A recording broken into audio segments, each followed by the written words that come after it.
Mateo capítulo 12, versículos 43 al 50.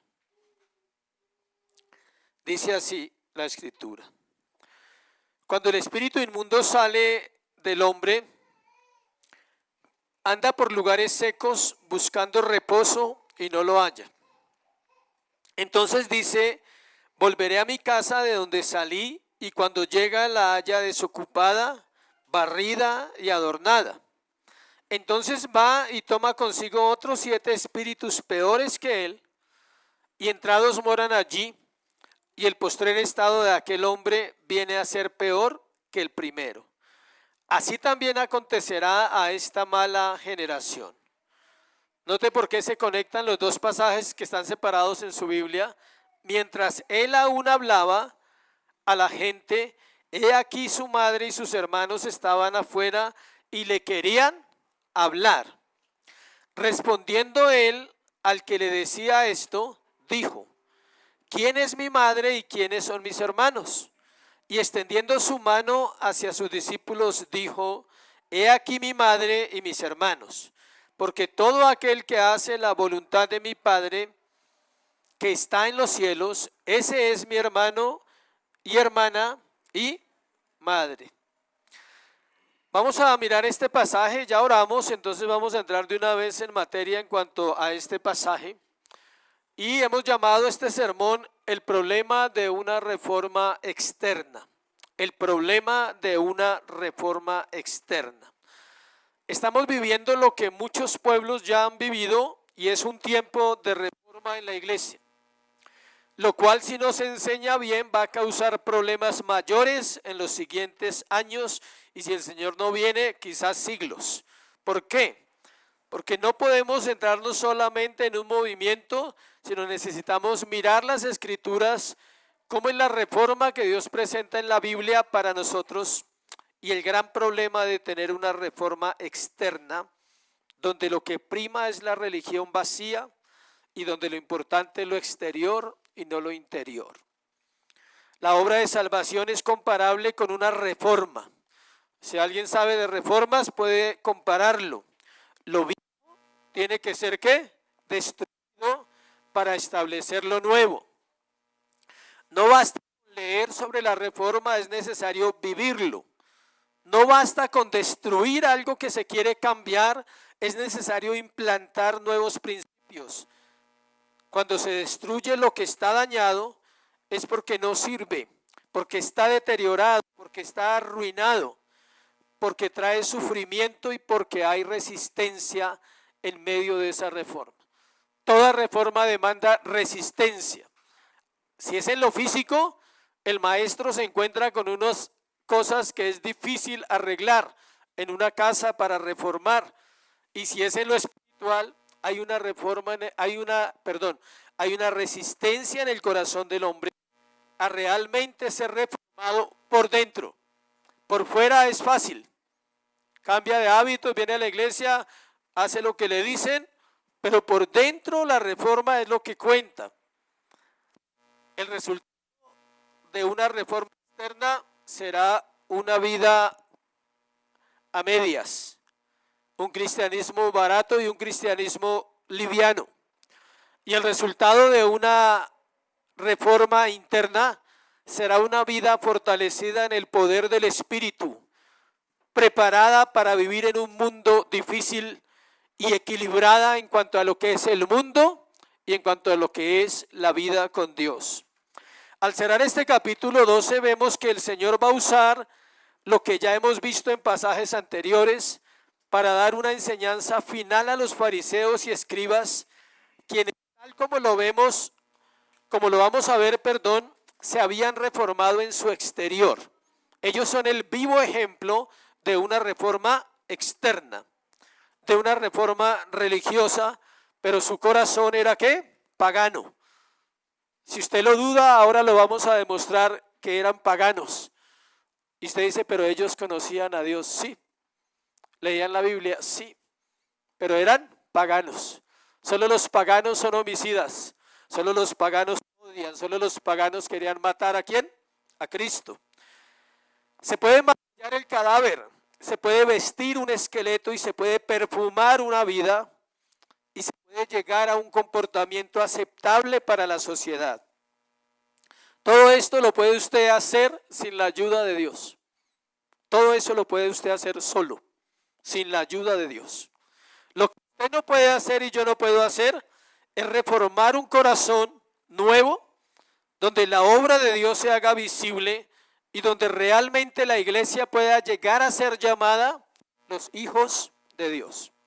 Esa es la gran diferencia con la iglesia apostólica, de esta iglesia, de esta generación y los últimos 2000 años. En mi entender de todos estos años, considero que lo que Dios va a hacer al final del tiempo es volver a tener una iglesia como la que Él dejó. Ese es mi entender de todo lo que he estudiado y vamos hacia allá. No se preocupe que aunque vamos despacio, vamos.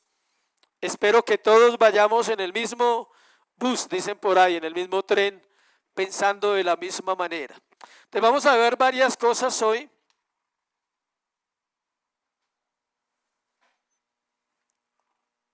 Ya vamos a ir al pasaje. Antes de eso, recuerde que Cristo y solo Cristo es quien reforma. Ese es uno de los lemas de los reformados del siglo XV al XVII, pero ese lema no lo inventaron ellos, entienda. Ese lema lo inventó Pablo, quien se propuso predicar ¿a quién? A Cristo y a este crucificado. Es decir, solo Cristo reforma el corazón. El pasaje que vamos a hablar necesita una explicación, algo que diga por qué creemos la manera como lo vamos a interpretar. Escuche, porque este pasaje ha sido mal usado en estas épocas y durante muchos tiempos para hablar de exorcismos, de liberaciones, de guerra espiritual, de demonología y de maldiciones. Si usted escucha una predicación sobre ese pasaje, va a escuchar alguno de esos contextos, lo cual es absolutamente errado. La Escritura no está hablando de nada de eso, aunque nombra esas cosas, pero no está hablando de eso. Si se usa incorrectamente, lo que hace, escuche, si usted lo usa por el lado de un exorcismo, de una liberación, de una guerra espiritual, de una demonología o de una maldición, el resultado es que el hombre va a ser justificado por sus conductas, por sus pecados. Ese va a ser el resultado y esa no era la intención del Señor Jesucristo al usar este pasaje. Por eso debemos estudiarlo en su contexto cercano. Ya saben los que estudian cuál es el contexto cercano, el capítulo y el libro. Ese es el contexto cercano de un pasaje. El contexto lejano es la Biblia. Toda la Biblia te da luz sobre este pasaje, pero para que lo podamos ver bien, lo vamos a ver en el contexto del capítulo y del capítulo y del libro de Mateo. Si somos creyentes los que estamos acá, entonces el Señor nos va a ayudar hoy a santificarnos, a cuidar una salvación tan grande que nos ha sido otorgada y arrepentirnos delante de Él y valorar su obra. Al final del sermón debe pasar eso en su vida si usted es un creyente. Si no, igual puedes pedirle a Dios que te conceda el arrepentimiento y la fe para que puedas creer en la obra del Señor Jesucristo por tu alma. Entonces vamos a ir a los versículos que tenemos. Vamos a mirar la explicación del pasaje primero. Primero vamos a hacer una entradita al pasaje en general, porque lo amerita, no es un pasaje fácil. Para mí es algo fresco, algo que le doy gracias a Dios de poder entender. Y vamos a hablar del pasaje en general usando el mismo capítulo. O sea, el mismo capítulo nos va a ayudar. Entonces vamos a dejar claro lo que no dice el pasaje y se lo voy a repetir varias veces durante el sermón. El pasaje no está hablando de echar demonios, aunque hable de demonios. El pasaje está poniendo un ejemplo, ese es el centro del sermón, de lo que pasa cuando él pone un ejemplo.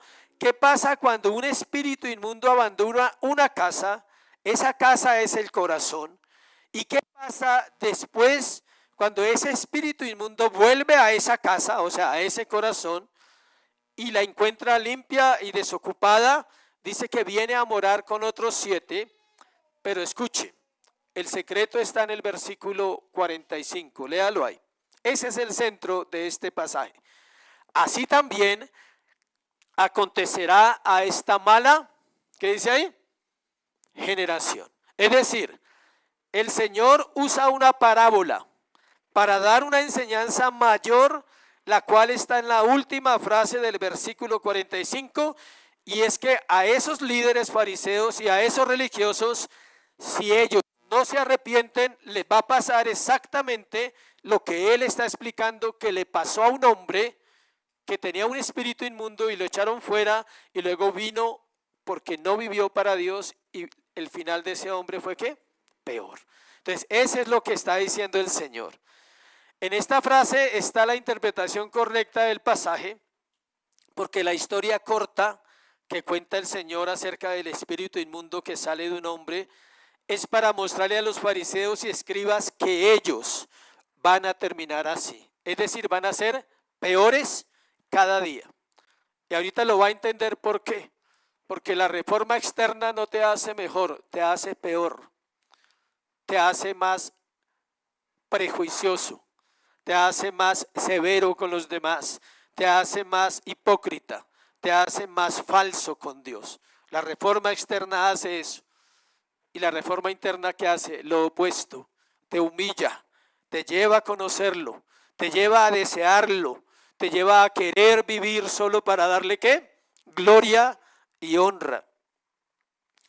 Esto que quiere mostrarle a estos fariseos, escribas que van a terminar así, es por jugar a ser santos, sin temor a Dios, apoyados en su religión y no en Cristo.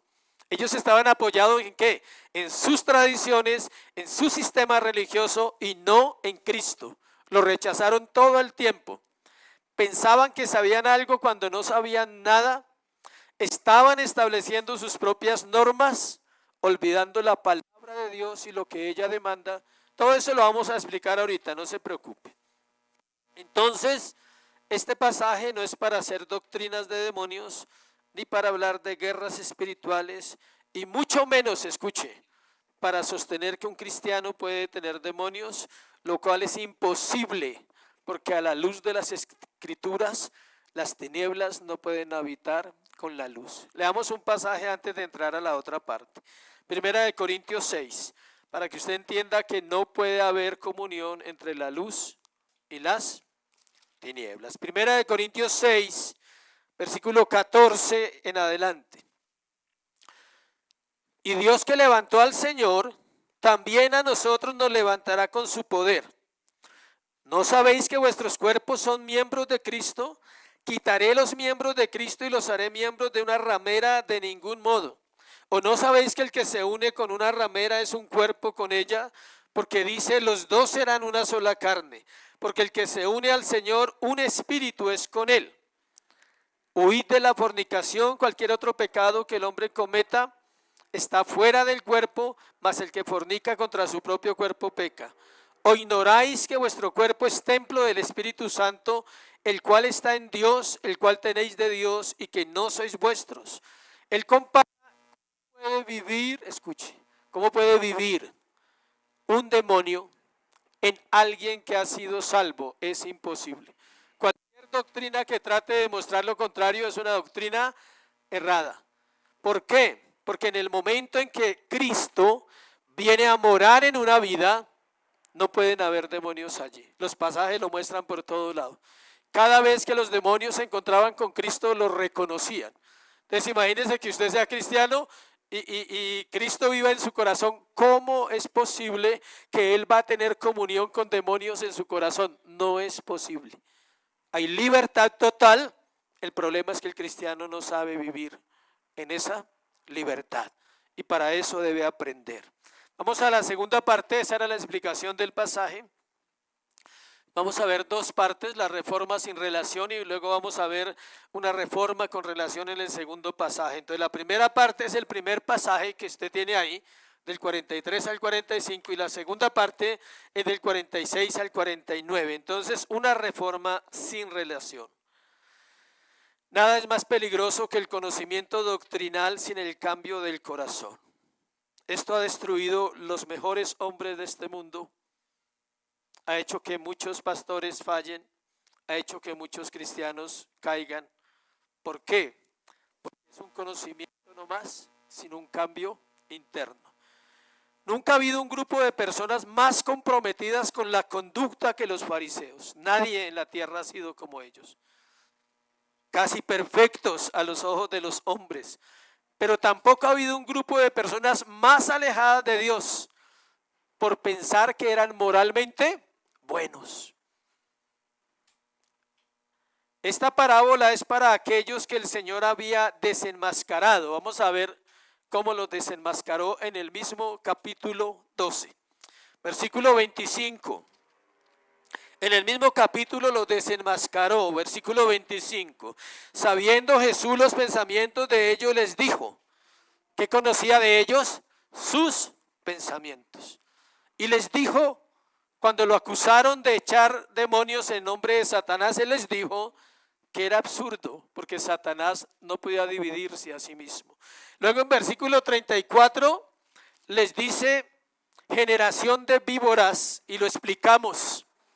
Les dije, ustedes son hijos de Satanás, porque Satanás es la serpiente y ellos eran generación de ¿qué? De víboras. No eran elogios, eran verdades. Y versículo 39 les sigue diciendo, la generación mala y adúltera demanda señal, pero señal no les será dada, sino la señal del profeta Jonás.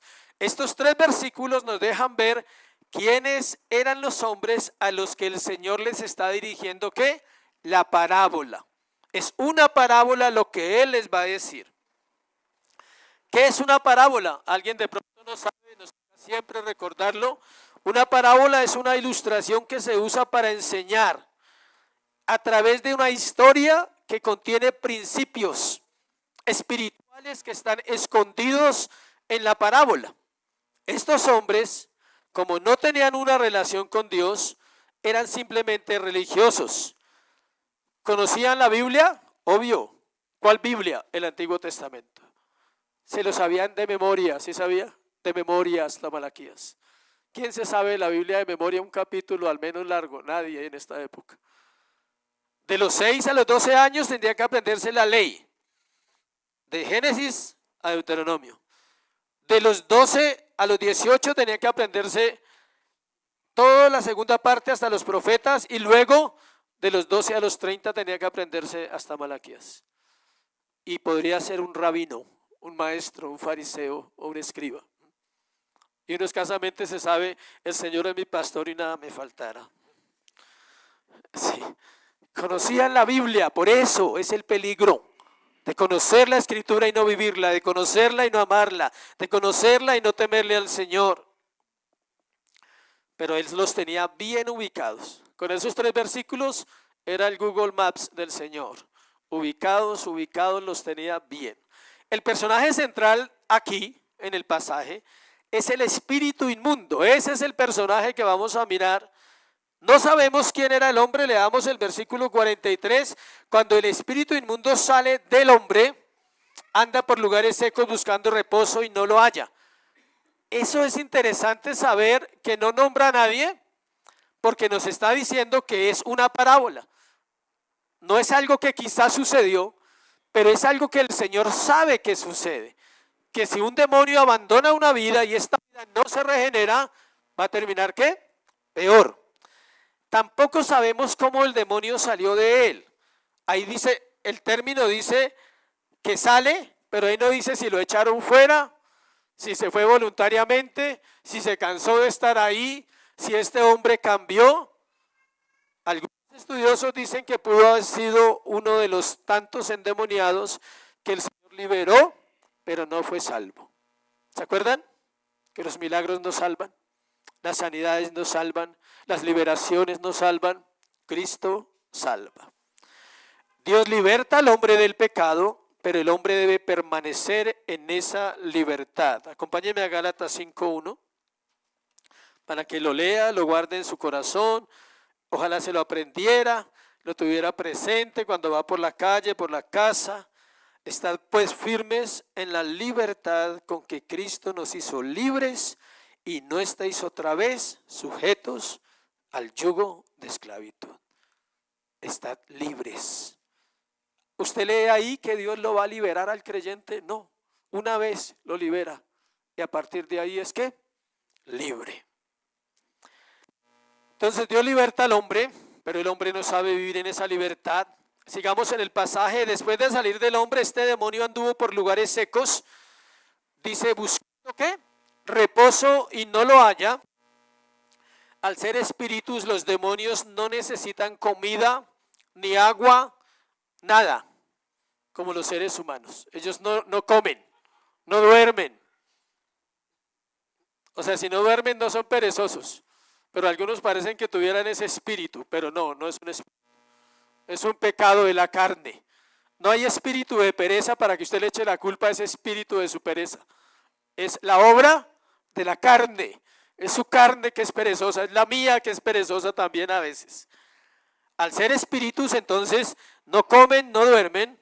Cuando habla de los lugares secos, representa en sentido figurado desolación, devastación e incomodidad extrema.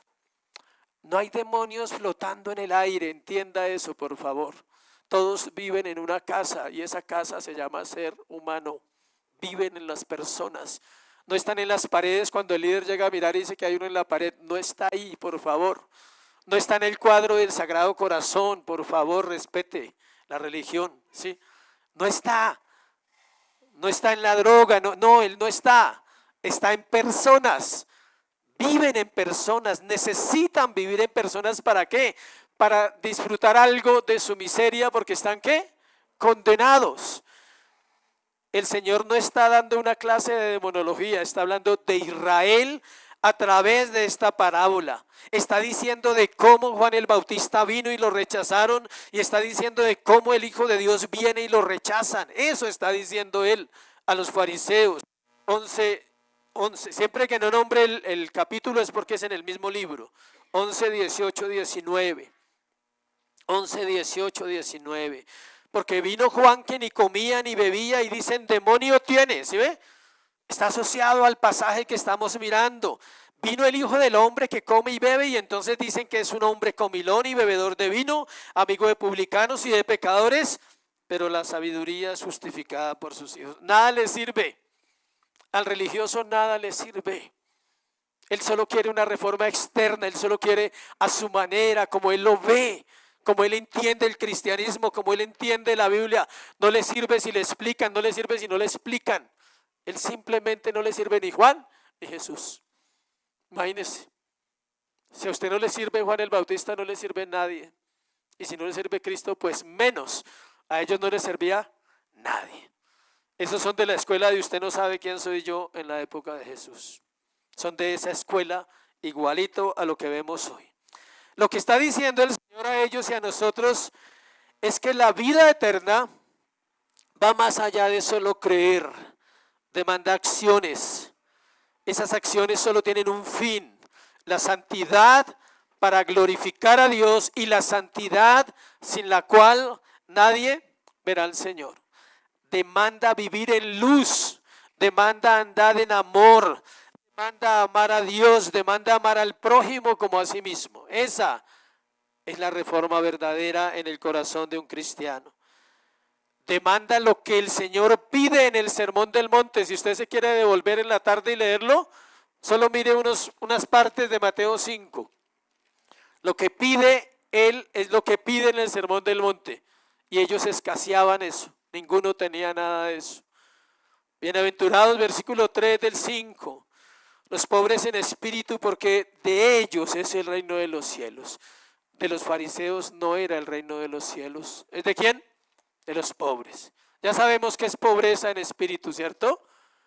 Te declaras en bancarrota. Dios, no puedo ser santo. Peco todos los días. Soy un pobre que necesita ayuda. Mi espíritu no alcanza, pero reconozco mi flaqueza. Bienaventurados los que lloran, porque ellos recibirán consolación. Lloran no porque tienen problemas, porque usted y yo y todo el mundo los tiene. Lloran porque son pecadores y porque no pueden dejar de pecar aún siendo cristianos. ¿Sí sabía? Si usted un día no cree que no peca, ese día mintió, entonces ya pecó. Porque es un mentiroso que pensó que ese día, uy, hoy no hice nada malo, es que le echo cabeza y no hizo nada. No importa si no lo hiciste, no es por lo que haga, es por lo que eres. Eres un pecador y soy un pecador. Bienaventurados los mansos. Y si usted quiere seguir leyendo, la lista es larga y es demandante. Y al terminar puedes terminar de rodillas diciéndole, te necesito. Si lees las bienaventuranzas y no pasa nada en tu corazón, cuidado porque puede ser que estés viviendo una reforma externa y no interna. El Señor pide en el Sermón del Monte lo que acabamos de ver. Eso era que estos hombres que aparentaban falsa piedad no podían entender por el orgullo, por la religión y por la maldad que los había cegado. Acompáñeme a 24:18 y mire algo que hay allí en el mismo libro, 24:18.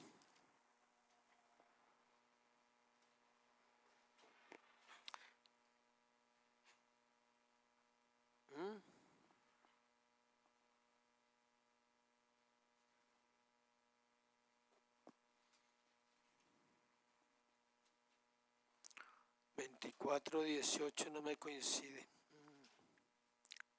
Un error de edición del editor, creo que fui yo el que edité. Habla de el pasaje donde habla de aquel hombre que escondió el talento. El hombre que entierra el talento también es rechazado por Dios. Aquellos que enterran el talento, aquello que Dios te dio para servirle. No es para hacer plata, porque ese sí uno no lo entierra, pero el de servir, ese sí lo esconde muchas veces. Aquellos que durante la vida presente nada han hecho en favor del hambriento, del sediento, no entrarán en la gloria de Cristo. Lo que Jesús quiere y está enseñando en este pasaje es una vida plena en que por gratitud, debida a la salvación, por la pura gracia, uno quiera servirle al Señor. No quiere menos que esto, escuche. Dios no quiere menos de lo que Él está pidiendo porque Él te da la capacidad de hacerlo. A causa del temor, escuche, muchas personas no pueden ser reformados interiormente. Entonces hacen cosas motivados por temores. El ladrón que teme ir a la cárcel puede dejar de robar. Una persona que teme a la enfermedad puede empezar a alimentarse mejor porque tiene miedo a la enfermedad. Una persona que tiene miedo al estigma social aprende a comportarse bien. Una persona que tiene miedo a la ruina financiera hace cursos de administración y reconoce que es un mal administrador y puede cambiar. Y muchos otros motivos parecidos que hace la gente y que parecen buenos hábitos, pero a la final son reformas externas. Puede hacer todo eso y vivir una vida plena y por dentro no haber sido reformado su corazón. Hay motivos más bonitos que los que acabo de darle, mejores. Estos son más lindos, más tiernos.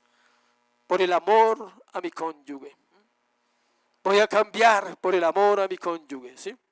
Por el amor a mis hijos voy a ser mejor padre, voy a estar juicioso.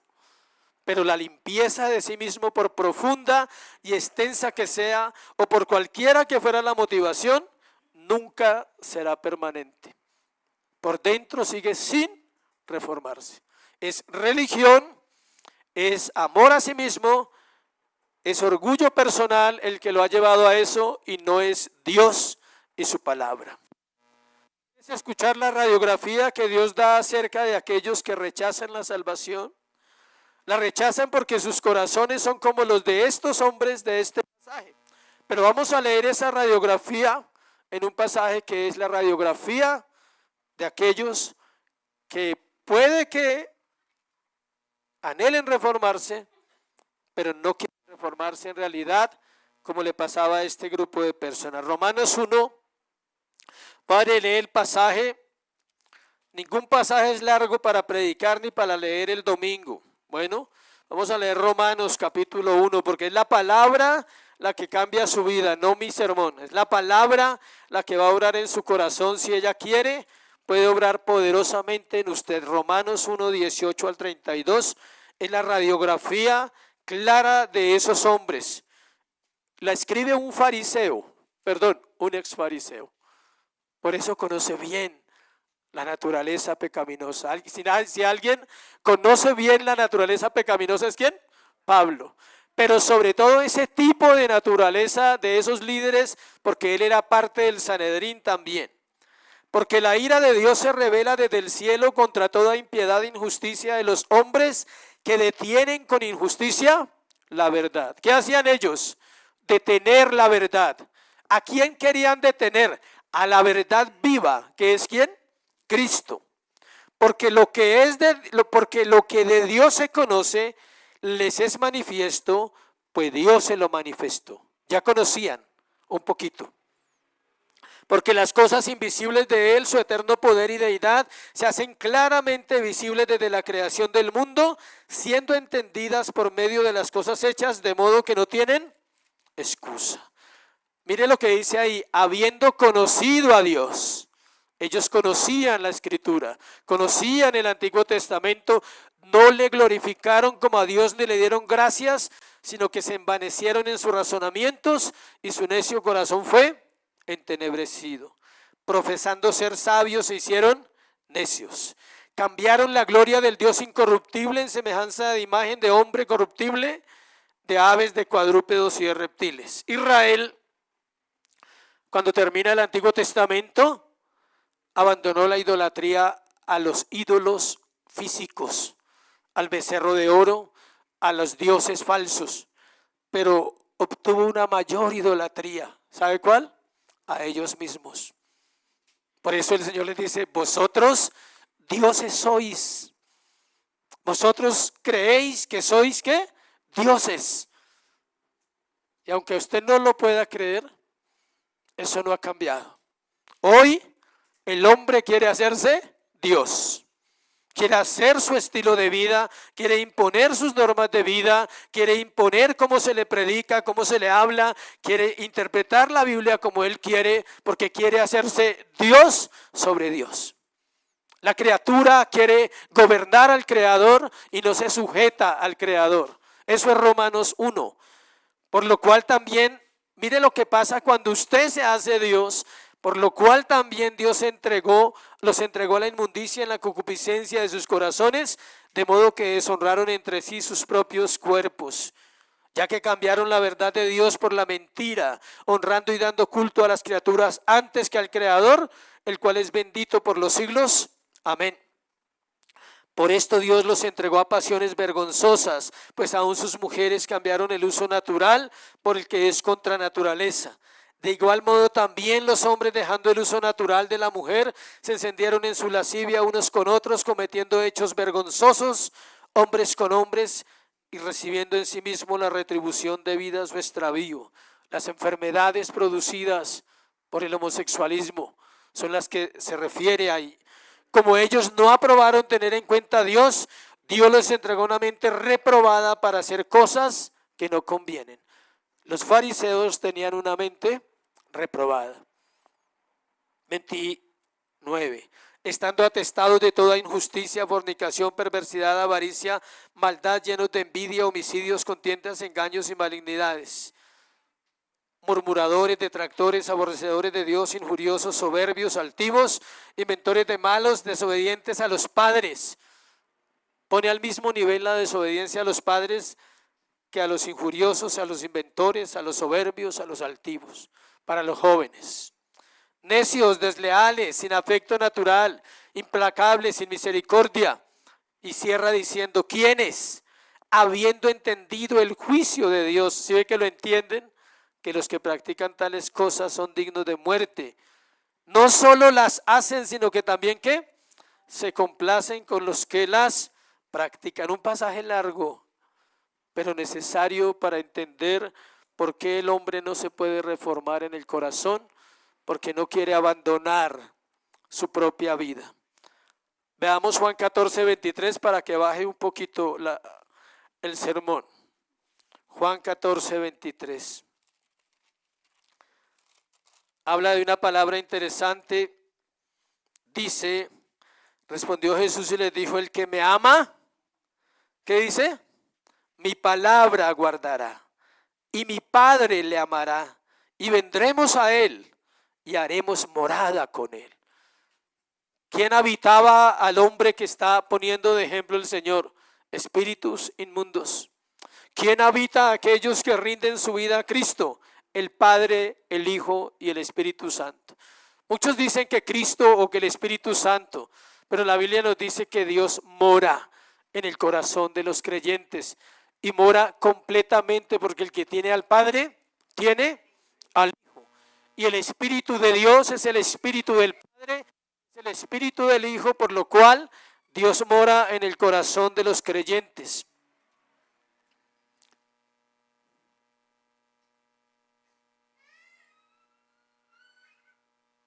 Dios no podía morar en aquellos hombres, por eso les pone el ejemplo y les dice claramente quién mora en el corazón de ellos. Es el mismo verbo que Pablo usa en otras partes para hablar de habitar, de morar, de vivir. Donde Cristo no vive, los demonios tienen libertad de morar. En una vida reformada pero sin Cristo, los emisarios de Satanás pueden entrar y morar de manera acomodada y segura, porque en su engaño religioso su anfitrión va a estar ajeno a la presencia demoníaca. Ellos no podían entender, volvamos al pasaje, ellos no podían entender. ¿Por qué? Porque les estaba velado el entendimiento. Ellos nunca se imaginaban que en ellos moraba ¿quién? Satanás. Ellos seguían pensando que eran ¿qué? Hijos de Dios. Y así pasa con la reforma externa en este tiempo. Mucha gente considera que si está leyendo libros, que si está escuchando predicaciones, que si está asistiendo a la iglesia, entonces se está reformando, pero de pronto se está deformando si no se reforma internamente. Ahorita vamos a ver la otra cara de la moneda. Volvamos al pasaje, dice, el postrer estado de aquel hombre viene a ser peor que el primero, donde estamos hablando. En Mateo 12, 45. El asunto es que él no lo sabe. Su estado va siendo peor y su orgullo no le deja ver su condición. Es como un leproso que pierde los dedos de pies y manos porque no siente dolor. ¿Sí sabían que la lepra es una enfermedad, era tan fuerte que a una persona se le podía caer los dedos de las manos y los dedos de los pies y no se daba cuenta? No siente dolor. Así pasa con la reforma externa. No mortificas el pecado, no lo confrontas, no te humillas diariamente, no le dices, Señor, yo no puedo vivir de otra manera que no sea en ti. Escuche, Dios no está pidiendo una vida perfecta. Dios no está buscando hombres y mujeres que no pequen. Eso no existe, eso es una falacia. Dios está buscando hombres y mujeres que tengan la humildad de reconocer y decirle, soy un pecador y te necesito. Soy un pecador y mi vida por mí mismo jamás podrá tener paz si tú no me la das. Soy un pecador y mi justicia propia me condena. Soy un pecador y mi insensibilidad me hace no amar a los demás. Soy un pecador consciente de que mi propia alma se pudre bajo la corrupción si tú no estás ahí. Si Cristo no está en el centro del creyente, el creyente batallará muchos años hasta poder encontrar esa ruta.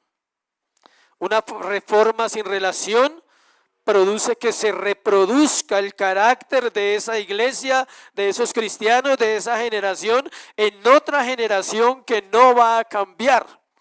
Mateo 23, 15. Ahí está el verso, dice, ay de vosotros escribas y fariseos, hipócritas, porque recorréis mar y tierra para ser un prosélito, y una vez hecho le hacéis 2 veces más hijo del infierno que vosotros. Si la iglesia no se reforma internamente, si el creyente no se reforma internamente, no hay esperanza para las próximas generaciones. Esto es serio porque Dios nos va a demandar la verdad Dios nos va a pedir y va a decir qué hicieron como iglesia y como pueblo. Pasemos al siguiente aspecto de la reforma con relación. Una reforma con relación. Esto es diferente. Este pasaje fue muy interesante estudiarlo. No sabía cómo conectar estas dos cosas, pero la escritura, como ella se interpreta a sí mismo, lo ayuda a uno. La palabra que conecta la relación, la reforma sin relación, que es el ejemplo de los fariseos.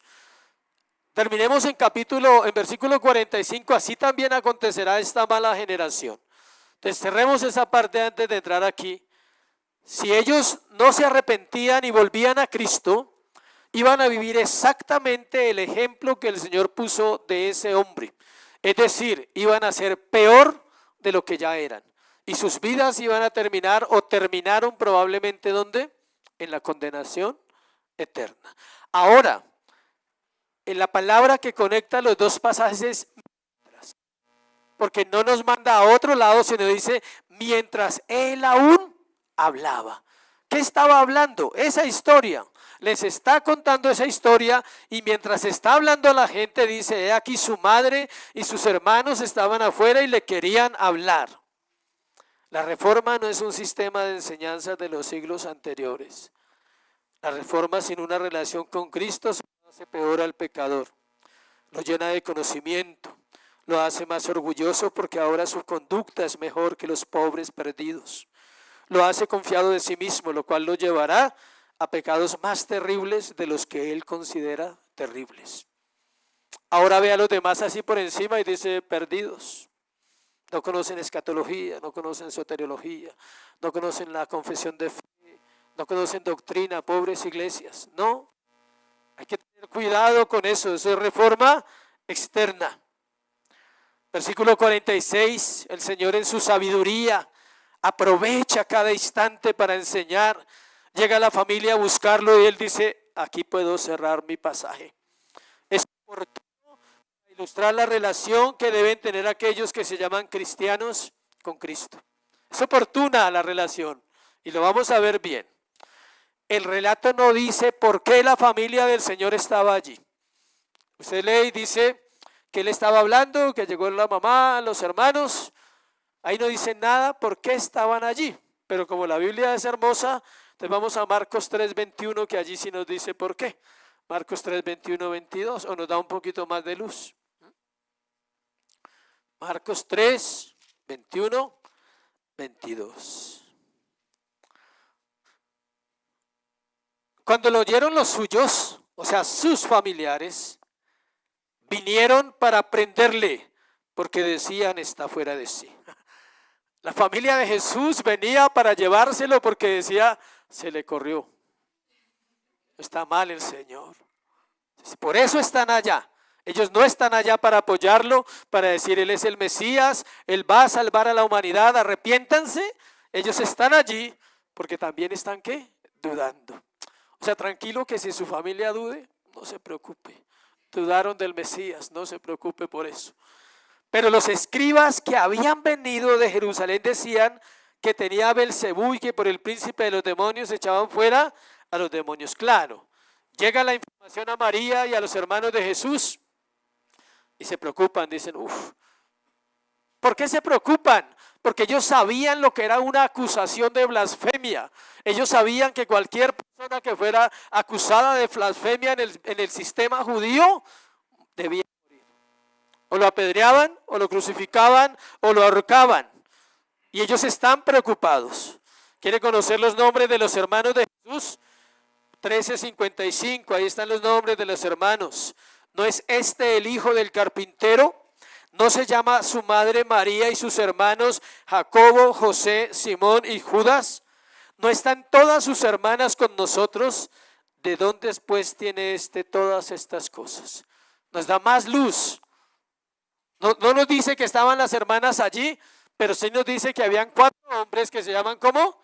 Judas, Jacobo, Simón y José. Jacobo es el que escribe Santiago y Judas es el que escribe Judas. Los 2 medio hermanos de Jesús se convierten después de que él muere y los otros 2 no aparecen. No aparece el papá Probablemente dicen que ya había muerto el hermano José, entonces no aparece por allí. Dice que tenía hermanas. ¿Quiere saber que sus hermanos no creían en él? Vaya a Juan 7:5 y lo comprobamos más claro todavía. Juan 7:5 dice lo siguiente: porque ni aun sus hermanos creían en él. Buena noticia para aquellos que sus hermanos no creen en su cristianismo. Sus hermanos no creían en él. Eso le da a uno paz, ¿no? Uno dice, tan preocupado porque no creen que yo soy cristiano, pero mire, no creían que era Dios. Deducimos por el versículo que si ellos estaban fuera, Jesús está dentro de una casa. Deducción gramatical, versículo 47. Le dijo uno: he aquí tu madre y tus hermanos están afuera. ¿Dónde está Jesús? Dentro. No necesita leerlo, Él está dentro y te quieren hablar. Entonces alguien se da cuenta, reconoce a María, reconoce a sus hermanos y va y dice: Señor, afuera está María y tus hermanos. Y aquí es donde se conecta la reforma con relación y la reforma sin relación. Él pregunta, él hace una pregunta: ¿quién es mi madre y quiénes son mis hermanos? Esta pregunta estaba relacionada con lo que él ya había dicho a los líderes religiosos. Le está diciendo, le voy a decir, él está diciendo allá, él no salió, él se queda allá, le hacen la pregunta, tal vez se asoma y los mira y dice: esos que están allá, así es María y mis hermanos. Y él pregunta, ¿quiénes son? ¿Quiénes son? Versículo 48. ¿Quién es mi madre y quiénes son mis hermanos? Los fariseos están escuchando. Y él dice: ¿quieren saber quién es mi madre y mis hermanos? Ni siquiera son mi mamá y mis hermanos de carne. Y va a dar la respuesta al final: todos los que hacen mi voluntad. Les está echando un maidazo duro. Ustedes nunca hacen mi voluntad, ustedes no son ni mis hermanos, ni son familiares míos, ustedes no se han reformado, ustedes son unos religiosos que llevan una vida externa aparentemente bonita, pero por dentro están podridos. Lo va a decir más adelante cuando dice que son sepulcros, ¿qué? Blanqueados. La respuesta de Jesús siempre la respondía Jesús. Siempre era así. Nadie le respondía a sus preguntas porque eran muy difíciles. Esta pregunta estaba relacionada, ya les dije, con eso, y es una ilustración con su propia familia para enseñar la importancia de la familia de Dios, de pertenecer a Él y no a Satanás. Él está diciendo: aún mi propia familia, si no hace la voluntad de Dios, no será tomada en cuenta. Jesús hace una pregunta y Él mismo da la respuesta. En versículo 49, extendiendo su mano hacia sus discípulos, dijo: he aquí mi madre y mis hermanos. ¿Hacia quién extendió su mano? Hacia los discípulos, no hacia María y sus 4 hermanitos. ¿Eso era para quién? Para los fariseos. ¿Quieren saber quiénes son mis hermanos? Mírenlos. Ellos me obedecen, me siguen, creen en mí, trastornarán el mundo con la predicación del evangelio cuando yo me vaya, morirán por mí, porque 11 mueren por Cristo físicamente, morirán por mí. Esos son mis hermanos y esas son mi familia. Quedamos pequeños como iglesia para pensar en esos aspectos de ser la familia del Señor. ¿Quiénes son los que pertenecen a mi familia espiritual o a la familia de la fe? Está indicando que los lazos espirituales son más importantes que los de sangre, y esto sí que le duele a todo el mundo en la iglesia, cuando la Biblia manda a ser más amoroso primero ¿con quién? Con los de la fe que con cualquier otra persona. Obvio, su anhelo y el mío es que nuestras familias sean salvas, pero no le compete a usted. ¿Le compete a quién? Al Señor. ¿Qué le compete a usted? Reformarse internamente para que cuando ellos vengan a Cristo encuentren a alguien que los pueda guiar, los pueda enseñar. Una relación con Cristo lleva a todos sus hijos a hacer su voluntad. Luego dice en el versículo 50, porque todo aquel que hace la voluntad de mi Padre que está en los cielos, ese es mi hermano y hermana y madre. Cita el Padre Nuestro, ¿sí sabía? Ahí está Mateo 6. Ahí dice: Padre nuestro que estás en los cielos, santificado sea tu nombre, venga a nosotros tu reino. ¿Qué dice? Hágase tu voluntad, ¿dónde? En la tierra como se hace en el cielo. Él lo está citando, dice: el que hace la voluntad de mi Padre que está en los cielos.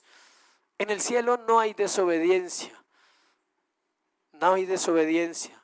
Los santos que ya murieron, ya descansaron, ya no necesitan mentir, ya no necesitan pecar, ya no necesitan clamar porque el Señor les ayude a fortalecerse, porque están esperando el juicio final de recompensa.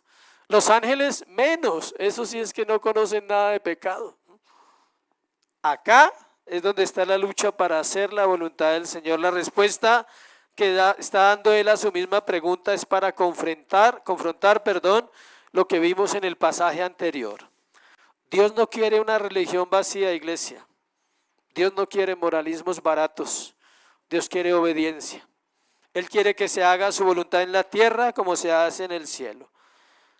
Note el carácter amplio de la frase que dice: todo aquel,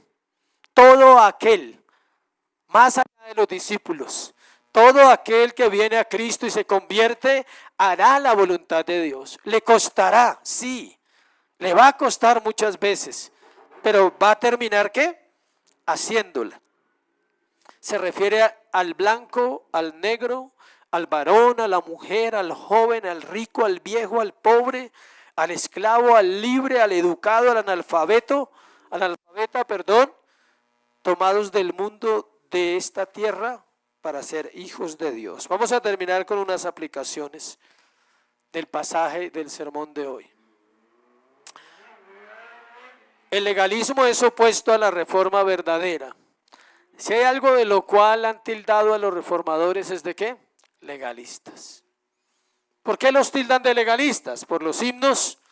La gente no le gusta, quiere sentir y quiere seguir escuchando lo que escuchaba en el mundo. Por eso los conciertos, le encanta a la gente llenar un estadio con música que es similar a la del mundo, y la gente no le gusta, entonces son legalistas.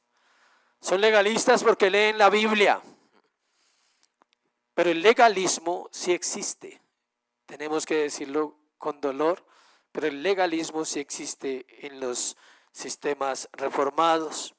¿Por qué existe? Por lo que estamos hablando hoy.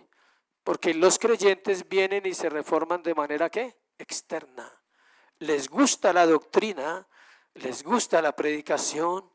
Aquí no molestan tanto, pero su corazón no busca al Señor de verdad. Y eso causa problemas a largo plazo. La religión vacía, la religión sin práctica, no salva. Todo lo que escuches en la iglesia el martes, el domingo, cada vez que escuches un mensaje de la iglesia, tienes que procurar practicar algo. Nadie te está diciendo ponte todo el sermón y ve y vívelo, no se puede. Pero practica algo de ese sermón esta semana.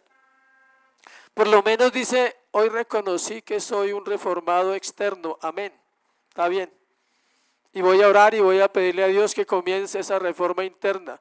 Entonces voy a pedirle que destruya en mí lo carnal, que destruya mi orgullo, que destruya mi pecado, que destruya mi maldad. Forma destrucción interna para una renovación interna. Cristo no pudo alcanzarlos a ellos. ¿Sabe por qué no los pudo alcanzar? Por la sencilla razón que ellos no sentían necesidad de ninguna ayuda. Yo creo que nunca pidieron una consejería a Cristo. ¿Me puedes dar una consejería? Es que estoy confundido. No, no la necesitaban. Ellos no querían a Jesús. No basta con arrepentirse y no hacer nada. Es necesario correr a Cristo. Y puse entre paréntesis fe, porque hay dos cosas que el cristiano tiene que vivir todos los días y se llama arrepentimiento y fe. ¿Por qué te arrepientes? Porque crees. No puedes arrepentirte si no crees. ¿Ante quién te vas a arrepentir? ¿De qué te vas a arrepentir? Para arrepentirse tiene que creer que es un pecador. Necesito perdón de pecados. Para arrepentirse tiene que creer que hay un Dios que perdona pecados, que murió en la cruz. Para arrepentirse tiene que entender que hay una vida eterna y que hay una condenación eterna. Entonces, para arrepentirse se requiere ¿qué? Fe. Ahora, la fe y el arrepentimiento no los produce su corazón ni el mío. Son dos dones que Dios le da a los nuevos creyentes. Desde el día que nacen hasta el día que mueren, esas dos dones están en actividad constante en la vida del cristiano. Israel dejó el demonio de la idolatría, pero nunca dejó la idolatría de su corazón. Ellos dejaron de adorar externamente. Hoy en día ellos son teocráticos. El pueblo de Israel allá, los judíos, siguen creyendo en Jehová, pero siguen creyendo en que ellos son especiales, en que ellos son el pueblo de Dios, lo cual se puede mostrar por la Biblia que no es así. El pueblo de Dios es su iglesia, compuesta de colombianos, alemanes, judíos, griegos, rusos, en todas las naciones. Esa es la iglesia. No es un grupo étnico que rechazó al Mesías y lo mató. No puede ser, sería incoherente, sería injusto para la gente que cree en Dios.